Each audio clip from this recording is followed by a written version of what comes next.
ओम शांती. आज तारीख आहे 19/12/2025. बाबा बोलतात, गोड मुलांनो, आता घरी जायचे आहे, त्यामुळे देही अभिमानी बना. एका बाबांची आठवण करा, तर अंतमती सो गती होईल. प्रश्न आहे, वंडरफुल बाबांनी तुम्हाला कोणते एक वंडरफुल रहस्य सांगितले आहे? उत्तर आहे, बाबा म्हणतात, मुलांनो, हा अनादी अविनाशी ड्रामा पूर्वनियोजित आहे. यामध्ये प्रत्येकाचा पाठ नोंदलेला आहे. जे काही होते नथिंग न्यू. बाबा म्हणतात, मुलांनो, यामध्ये माझा देखील कोणता मोठेपणा नाही. मी देखील ड्रामाच्या बंधनामध्ये आहे.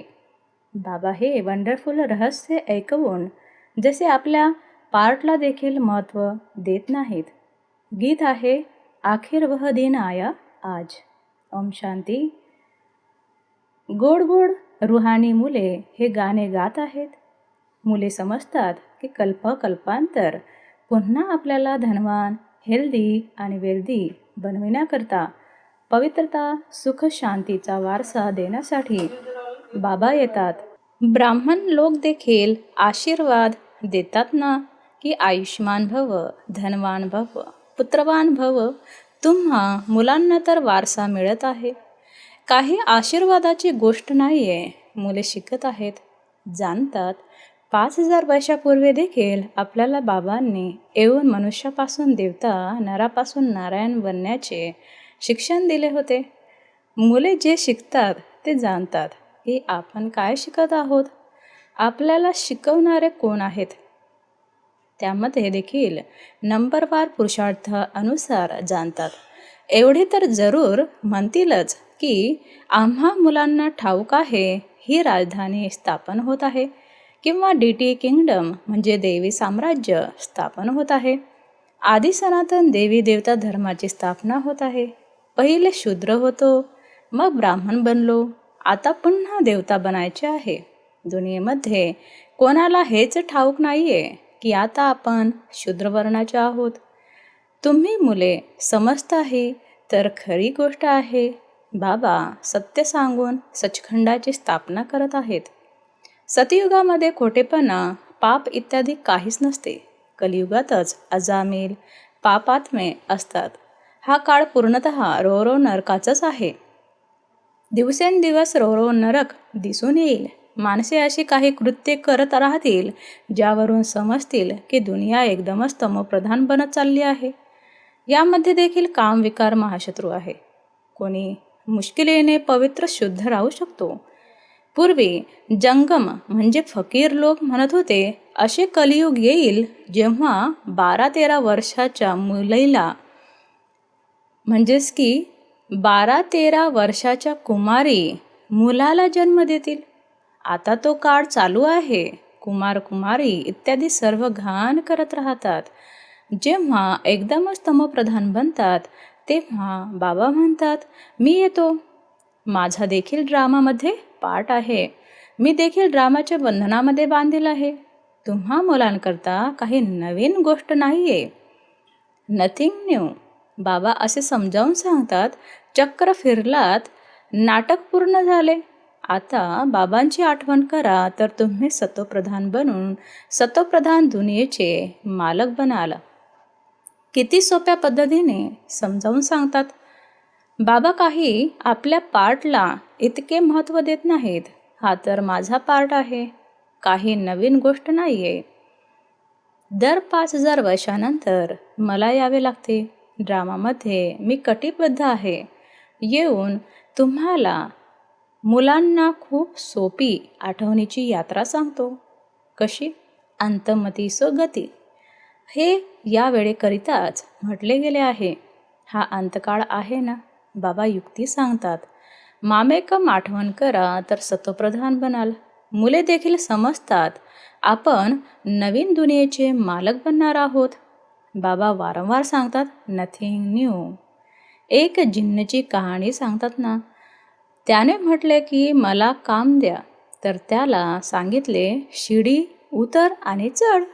बाबा देखील म्हणतात हा खेळ देखील उतरण्याचा आणि चढण्याचा आहे.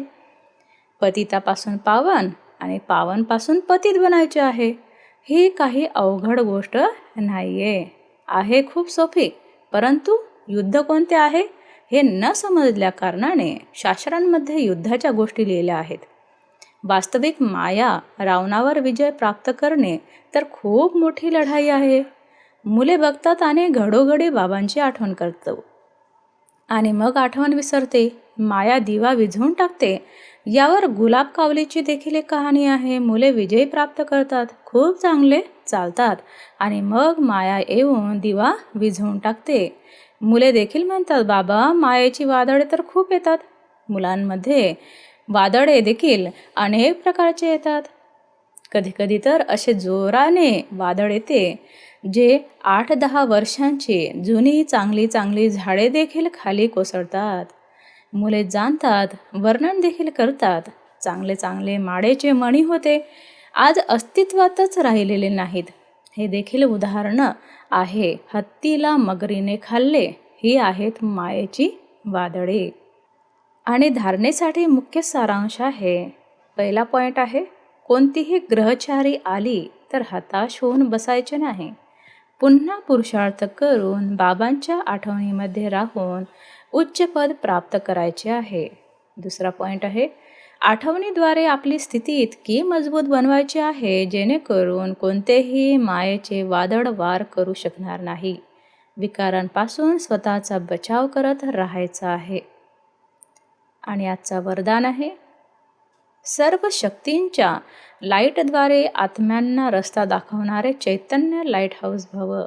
याचं विश्लेषण आहे, जर नेहमी याच स्मृतीमध्ये राहाल की मी आत्मा विश्व कल्याणाच्या सेवेकरिता परमधामहून अवतरित झाले आहे, तर जे काही संकल्प कराल, बोलाल त्यामध्ये विश्वकल्याण सामावलेले असेल आणि हेच स्मृती लाईट हाऊसचे कार्य करेल.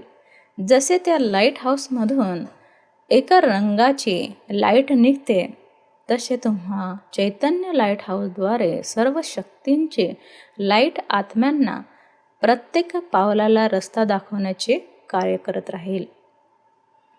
आजचं बौद्धवाक्य आहे, स्नेह आणि सहयोगासोबतच शक्ती स्वरूप बना तर राजधानीमध्ये पुढचा नंबर मिळेल. आणि आजचा अव्यक्त इशारा आहे, आता संपन्न अथवा कर्मातीत बनण्याचा ध्यास धरा. जसे कर्मामध्ये येणे स्वाभाविक झाले आहे, तसेच कर्मातीत होणे देखील स्वाभाविक व्हावे. कर्म देखील करा आणि आठवणीमध्ये देखील राहा. जे नेहमी कर्मयोगीच्या स्टेजमध्ये राहतात ते सहजच कर्मातीत होऊ शकतात. जेव्हा पाहिजे तेव्हा कर्मामध्ये यावे आणि जेव्हा पाहिजे तेव्हा न्यारे बनावे. ही प्रॅक्टिस कर्म करत असताना मधून करत रहा. ओम शांती.